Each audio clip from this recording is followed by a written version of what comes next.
दुर्गा देवी ने पूरे दिल से, अपनी पूरी भावनाओं के साथ बहुत ही भव्य और आत्मीय तरीके से अर्जुन और अहाना का स्वागत किया, जिसे देखकर हर कोई दंग रह गया।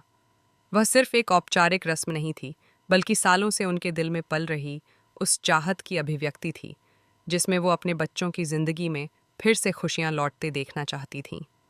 और वहीं दूसरी ओर पोल्टू, जो हमेशा से ही अपनी माँ की योजनाओं को संदेह की नज़रों से देखता था, इस मौके पर भी चुप नहीं बैठा और अपनी आदत के मुताबिक एक बड़ा हंगामा खड़ा कर दिया।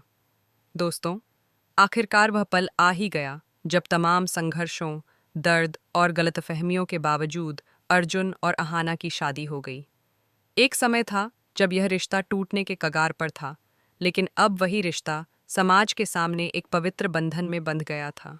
दुर्गा देवी की आंखों में जो चमक थी, वो किसी आम चमक से कहीं अधिक थी। वह उस जीत की चमक थी जो एक माँ की योजना की सफलता से उपजी थी। उन्होंने जिस चालाकी और समझदारी से अपने बेटे अर्जुन और बहू अहाना को फिर से मिलाने की योजना बनाई थी, वो आखिरकार रंग लाई थी।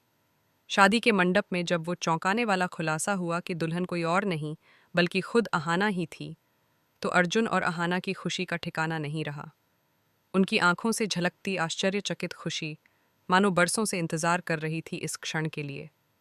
पर जैसा कि हम जानते हैं, बड़े घरों की कहानियां इतने सरल ढंग से खत्म नहीं होती। असली तूफान तो अब शुरू होने वाला था, वह तूफान जो रिश्तों की नींव को झकझोरने वाला था।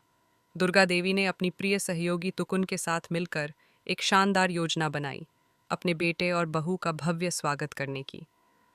जैसे ही वे गाड़ी से ठाकुर हवेली के मुख्य द्वार पर पहुंचे, हवेली के अंदर का माहौल तनाव, बेचैनी और बहुत सारी अटकलों से भरा हुआ था। पिसी मुनि, जो दुर्गा देवी की ननद थीं और जिनका रुतबा भी घर में खासा था, और पोल्टू, दुर्गा देवी का छोटा बेटा, दोनों बेसब्री से इस नई बहू की झलक पाने के लिए व्याकुल थे। लेकिन उनकी उत्सुकता में जो प्यार होना चाहिए था, उसकी जगह चालाकी और गहरे षड्यंत्र की बू थी। दुर्गा देवी मुस्कुराते हुए हवेली में दाखिल हुईं, जैसे किसी युद्ध के मैदान में विजयी सेनापति लौटती है। उनके पीछे तुकुन थी और फिर वह जोड़ी, अर्जुन और अहाना की, जिनका चेहरा अभी भी एक सुंदर लाल घूम से ढका हुआ था। दुर्गा देवी ने पूरे उत्साह से गृह प्रवेश की परंपराएं निभानी शुरू कीं। कलश उलटना, दूध की थाली, मेहंदी की रस्म, सब कुछ ऐसे किया मानो ये रस्में नहीं, बल्कि उसकी आत्मा की संतुष्टि का माध्यम हो। उनका हर भाव, हर कदम इस बात का गवाह था कि वे कितनी प्रसन्न थीं। बाकी सभी बहुएं और पिसी मुनि एक कोने से यह सब देख रही थीं, लेकिन उनके मन में शंकाएं और बेचैनी थीं। उन्हें यकीन नहीं हो रहा था कि यह नई बहू असल में कौन है। दुर्गा देवी के इस उफनते उल्लास ने उन्हें असहज कर दिया था। जैसे ही रस्में पूरी हुईं, अर्जुन और अहाना को उनके कमरे में भेज दिया गया। जैसे ही वे कमरे में पहुंचे, एक गहरी सांस दोनों ने ली, मानो एक लंबी जंग जीत कर लौटे हों।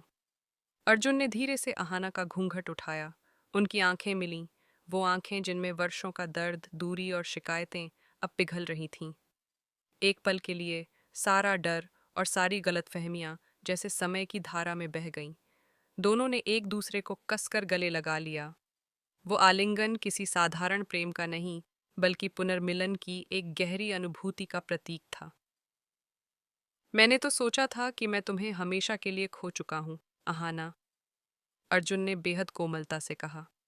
अहाना की आंखों से आंसू छलक पड़े। मैं भी डर गई थी अर्जुन, मुझे लगा तलाक हो ही जाएगा और आप किसी और के हो जाएंगे।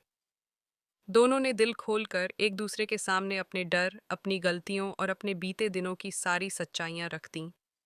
यह पल उनके रिश्ते का एक नया अध्याय था, जो पहले से ज्यादा मजबूती, प्यार और विश्वास की बुनियाद पर खड़ा हो रहा था। लेकिन हॉल में पिसी मुनि का धैर्य अब जवाब दे रहा था। उन्होंने दुर्गा देवी को कोने में बुलाया और बेहद तीखे शब्दों में कहा, भाभी, ये सब क्या हो रहा है? इतनी जल्दी क्या थी? हमने तो अभी बहू का चेहरा भी नहीं देखा। कम से कम घूंघट तो उठाइए। दुर्गा देवी ने आंखों में शरारत भरी और चुटकी लेते हुए कहा, हाय हाय, कौन सी भागी जा रही है? सब आराम से हो जाएगा। अब तो थक गई हूं। कल ग्रैंड वेलकम में सब देख लेना। सब्र रखो मुनि दीदी, सब्र का फल मीठा होता है।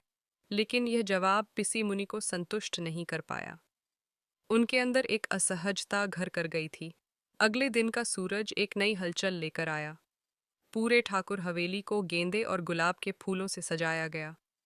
महफिल में मोहल्ले के सारे खास मेहमान बुलाए गए। सभी की नजरें एक ही दिशा में टिकी थीं, नई बहू पर। अर्जुन और अहाना को शानदार आसन पर बिठाया गया और अहाना अब भी पारंपरिक लाल बनारसी साड़ी और घूम में थी। समारोह के मुख्य पल में जब पिसी मुनि ने चांदी की थाली में रखे दर्पण के साथ बहू का चेहरा देखने की रस्म निभाई, तभी जैसे एक तूफान फूट पड़ा।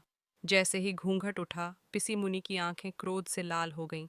यह क्या है भाभी? फिर से अहाना? यह तो मजाक है। दूसरी बहू कहाँ है? इस पर पोल्टू ने और उग्र रूप ले लिया। उसने चीखते हुए कहा, यह शादी नहीं मानी जाएगी। आपने फिर से वही लड़की घर ला दी। अब यह घर नरक बन जाएगा। और अगले ही पल उसने गुस्से में टेबल तोड़ दी। फूलों से सजा हुआ फूलदान फर्श पर गिरा, पानी और टुकड़े फैल गए। अब सारा घर स्तब्ध था। दुर्गा देवी, जो यह सब झेलने को तैयार थीं, पूरी दृढ़ता के साथ उठीं। उनकी आवाज में वज्र था। बस एक शब्द और नहीं। यह मेरा घर है। इसमें कौन रहेगा कौन नहीं, यह मैं तय करूंगी।